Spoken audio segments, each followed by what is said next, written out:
بازرگان حواشی سنتر خوش آمدید.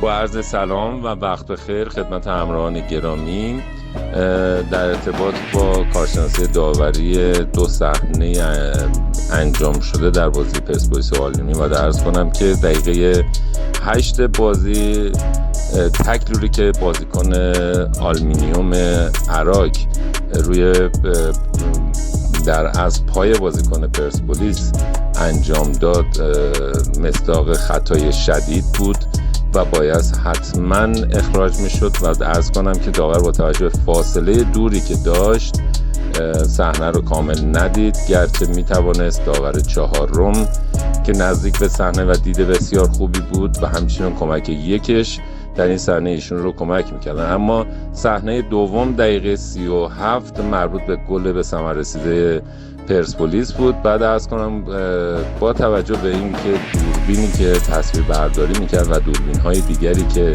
بود روی صحنه دقیقا روی خط دفاعی و اون صحنه اصلی تصویر برداری انجام نشده بود، باید به نظر کمک داور احترام گذاشت، چرا که کامل در این صحنه در این زوایای تصویری نمیشه کاملا صحبت کرد. اما با توجه به صحنه بود و عرض کنم که به نظر می اومد که صحنه باید درست باشه، اما بازم عرض میکنم با توجه به شرایط موجود در اصل بایستی تصاویر روی خط می بود که متاسفانه نبود و عرض کنم با احترام به نظر کمک داور نظر ایشون مورد تایید هست و گل کاملا درست به ثمر رسید. متشکرم.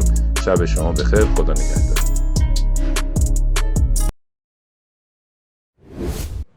سلام عزیزای دلم، الهی حال دلتون خوب باشه.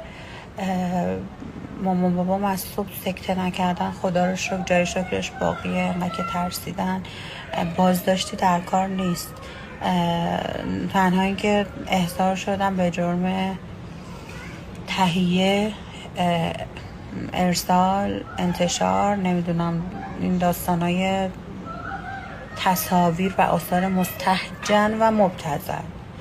تنها مستهجن و مبتذلی که من این چند وقت به گوشم رسیده و دیدم فیلمایی بوده که از آقایون توی اینستاگرام داریم میبینیم.